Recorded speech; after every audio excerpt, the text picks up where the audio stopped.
Hey everybody, welcome back for another deep dive. Today, we were going to be tackling a topic that I think a lot of you are going to find super relatable, and that's children's impulsivity. Yeah. Got some really interesting research here, and some expert opinions. And I got to say, even I was surprised by some of this stuff. You know, we always say kids will be kids, right? Mm. But what we found is that impulsivity, it might not just be a phase. There are actually a ton of factors at play here, from how we parent to the tech our kids are using every single day. Yeah, absolutely. And what's fascinating to me is that a little bit of impulsivity, that's normal, that's healthy, especially for kids. It's all part of how they learn and explore the world. Right, But the question is, when does it become too much? right. That's what we're going to unpack today. Okay, so let's start by defining what we even mean by impulsivity. Our sources describe it as acting without thinking about the consequences. Mm. So, think about those classic examples. A kid blurts out an answer in class, Mm. or they grab a toy from their friend, or maybe they just struggle to wait patiently for their turn. Yeah, exactly. It's that lack of impulse control, that pause button that's not quite fully developed yet. Mhm. And, while it's totally expected in younger kids, when it persists or when it starts to cause problems, that's when we really need to look at what might be going on. Okay. And one thing that really jumped out at me from these sources Yeah. was the role of technology. I Hmm. mean, let's be real. Our kids were growing up in a world of instant gratification. Oh, yeah. Everything is on demand. Games, videos, you name it. It's true. I mean, you look at Dr. Anderson, he's a neuroscientist who's done tons of research on this. He found that kids who spend a lot of time on screens, they actually show decreased activity in their prefrontal cortex, Wow. which is the part of the brain that's responsible for planning Hmm. and controlling impulses. So it's almost as if those neural pathways aren't getting enough exercise. Yeah, you could say that. Okay. So that's kind of a scary thought. If their brains are getting wired for instant gratification online, how does that affect their patience and their behavior in the real world? Where things don't always move that fast. Great. That's a great question. And, think about it. A child who's used to that constant stimulation and immediate rewards from a video game, then suddenly they have to sit quietly through a lesson, or wait for their turn in a game of tag, or work on a puzzle that takes time and effort. Those slower paced activities can feel incredibly boring compared to that digital dopamine rush. It's true. It's like their brains are saying, wait, where's the instant reward? This is taking way too long. Yeah. And I'm sure all those notifications and ads, they don't help either. No, not at all. It's Yeah. just constant reinforcement of that need for instant gratification. They're constantly being told, click now, buy now, play now. It's no wonder that they have trouble resisting those impulses in other areas. Right. Okay. So tech is a big piece of the puzzle. But our sources also talked about how parenting styles have changed. And I think this is where it gets really interesting, it seems like. Over the years, we've shifted to more of a permissive approach, which on the surface sounds good. But I'm wondering, could there be some unintended consequences to that? Well, here's the thing. Empathy and warmth, those are crucial in parenting. Yeah. Absolutely. But what our sources are saying is that we might be seeing a lack of boundaries, for example. If a child always gets what they want, when they want it, they might not learn how to delay gratification or even how to consider other people's needs. Yeah. It's like that old saying, spare the rod, spoil the child. I mean, obviously no one's advocating for harsh punishment, but maybe we have swung a little too far in the other direction. It's a tough balance to strike, that's for sure. But, Hmm. there was one study we looked at, and it found that children who had consistent limits and boundaries, they actually had higher levels of self-control later on in life. Hmm. It wasn't about being strict or authoritarian. It was about having clear expectations and Yeah. consequences. And that helped them learn how to regulate their own behavior. Right. It makes sense. But then, on the flip side, Mm.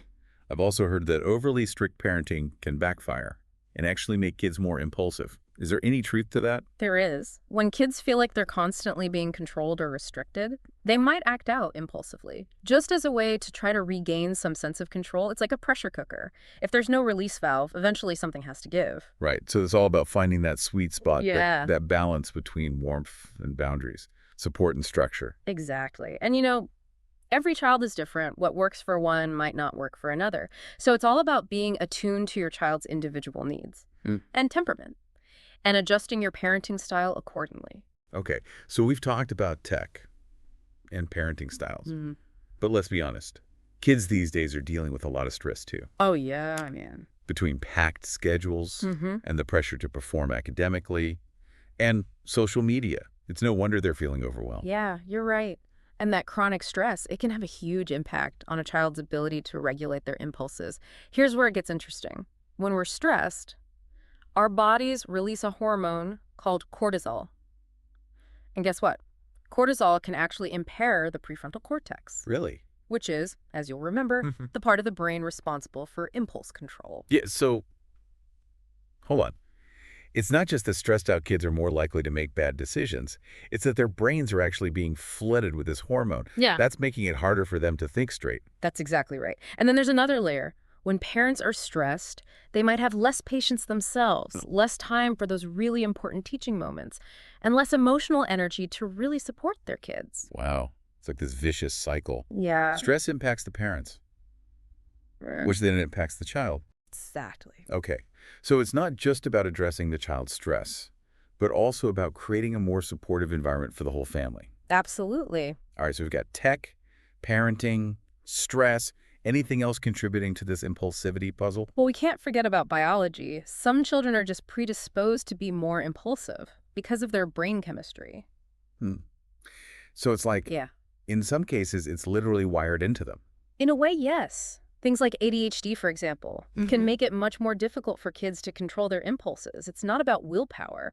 It's about how their brains are wired. Right. That's a really good point. It's easy to get frustrated when a child seems impulsive all the time. But if there's a biological component, they can't just snap out of it. Exactly. And that's why it's so important to understand that impulsivity is really complicated. It helps us to have more empathy and to come up with strategies that really meet the child's individual needs. Okay. So I think we've laid out the problem. Impulsivity is more than just kids being kids. It's this complex mix of technology, parenting, stress, and even biology. So where do we go from here? What can we actually do to help kids who are struggling with this? That's the million-dollar question, isn't it? Right. And luckily, Right. there's a lot of research out there that gives us some really practical and effective strategies for helping kids learn self-control. But we'll dive into those in the next part of our deep dive, so stay tuned. Okay, sounds good. Okay, so we've talked about why kids are so impulsive these days. But now, Okay. let's get to the how. Like, how do we actually help them build those self-control muscles? Well, one of the most important things, and all of our sources agree on this, is setting clear boundaries. Okay, so that goes back to what we were talking about before with parenting styles, not being too permissive, and having those clear expectations. Exactly. It's about giving them a framework, like a roadmap for their behavior. Kids need predictability. They need to know what's expected of them. Right. And when they have those boundaries in place, they actually feel safer and more secure. So they're less likely to act impulsively because they know what the consequences will be. So it's not about being punishing or controlling. It's about empowering them to make good choices. Yeah, I like that. Empowering them. Yeah. And it makes sense, right? If a kid knows that, if they grab a toy from a friend, they're going to get a timeout. They're probably going to think twice before doing it. Right. That makes sense. So what else? What else did our sources suggest? This one's going to be a little harder, especially these days. But limiting screen time. Yeah, I know. That's always a battle in my house. But how? How does that relate to impulsivity? Well, remember when we talked about those neural pathways? In the prefrontal cortex, too much screen time, it can actually slow down the development of those pathways, which makes it harder for kids to resist, you know, those quick hits of digital dopamine. Oh, wow. So it's not just about the content itself, but the act of being on screens is affecting their brains. Exactly. But the good news is there's more and more evidence showing that. Activities that require attention and delayed gratification, those can actually strengthen those pathways. Okay. Like reading, building with Legos, even playing board games. Right. So they have to slow down, think strategically, Right. and wait for that payoff. Exactly. It's like a workout for their brains. It helps them with patience and focus. Okay. So we've got boundaries, screen time. What else can we do to help those little brains learn to hit the pause button? Well, another important one is teaching them about emotional regulation. Oh, okay. So helping them understand and manage their big feelings. So instead of having a meltdown, when they don't get what they want, Right. they learn to take a deep breath Exactly. and maybe express themselves in a different way. It's about giving them the tools to deal with those emotions, you know? Teach them some simple techniques, like deep breathing exercises, counting to 10. Maybe even taking a break and listening to some music. Right. It's not about suppressing those emotions.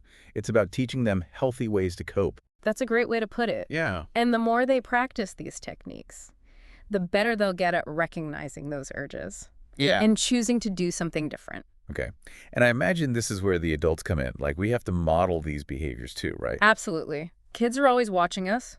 Right. So if they see us losing our cool, or being impulsive, or reacting with anger and frustration, they're going to do the same thing. It's not just about telling them to be patient. It's about showing them how to be patient. Exactly. Even when it's hard. Yeah. And, it's not always easy. We all have our moments. Of course. But being mindful of how we react, that can make a big difference for the kids around us. Okay. One last thing I remember from the sources.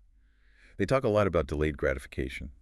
So how do we teach kids about that without it feeling like torture for everyone? Honestly, it's simpler than you think. It's just about incorporating those little moments of delayed gratification into everyday life. Like what? Like waiting for dessert until after dinner, or saving allowance for a special toy instead of spending it right away. Oh, okay. Taking turns during games. Or working on a project over a few days instead of expecting it to be done immediately. I see what you mean. So delayed gratification isn't this big abstract thing. It's all around us. Exactly. And the more we can help kids understand that, Yeah. the better they'll be at managing those impulses. Right. Okay, so this is all making a lot of sense. But I have to admit, it's a bit overwhelming. Like, if we're trying to do all of this, boundaries, screen time limits, emotional regulation, modeling patience, delayed gratification, that's a lot to handle. I hear you. And you don't have to do it all at once. It's about taking small steps in the right direction. So instead of trying to change everything overnight, just focus on one or two things at a time. Exactly. So maybe we start with setting some screen time boundaries, and then slowly introduce some activities that encourage patience and delayed gratification. Yeah, I like that. And remember, it's a journey, not a race. There are going to be setbacks. There are going to be challenges. Oh, yeah. But just keep learning, keep adjusting, and keep working on creating that supportive environment where kids can learn self-control. Okay. So we're not aiming for perfection. We're aiming for progress. I like that. Yeah. And don't forget to celebrate those little victories along the way every time your child shows a little more patience, or a little more self-control, or even a little more emotional regulation. Point it out. Make sure they know you're proud of them. Right, like we're their cheerleaders. Exactly. We're there to support them and encourage them. And guide them. Yeah, as they learn these really important skills. And, it's not just about the kids. As we model these behaviors ourselves and work on our own emotional regulation and prioritize patience and making thoughtful decisions, we benefit too. Yeah. It's a win-win. We get to be better versions of ourselves, and we're teaching the next generation how to be successful. I like that. Yeah. Okay, so back to our original question. Why are kids so impulsive these days? It's not a simple answer, is it? No, it's not. It's a mix of things, like we talked about, the influence of technology, changing parenting styles, all the stress and pressure that kids and parents are facing, and, of course, biology. Yeah, it's like all these different pieces fitting together to make this bigger picture. Exactly. And we need to understand that bigger picture if we want to do anything about it. Absolutely. And it's not about blaming anyone. Right. It's about recognizing the challenges and working together to create a better environment for kids. I couldn't have said it better myself. Okay. So we've explored the causes, we've discussed some strategies, and we've even talked about some of the challenges. But there's one big question I still have. What does this mean for the future? If kids keep getting more impulsive, what's going to happen to society as a whole? That's a really important question. And it's one we need to think carefully about. Because if we don't address this issue, if we don't make an effort to teach kids about patience and self-control and thoughtful decision-making, the consequences could be pretty serious. Well, for individuals, we could see more impulsive behaviors, leading to bad choices, problems in relationships, difficulty succeeding in school or at work, even more mental health challenges. Wow.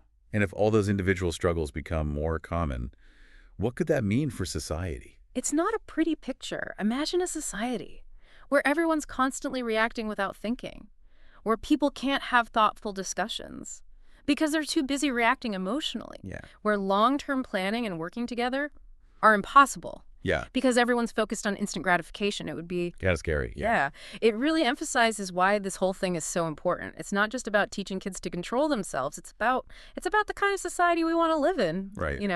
One where patience and thinking things through and empathy, those are the things we value. Yeah. And where people make decisions that are good for them and good for everyone else. Oh.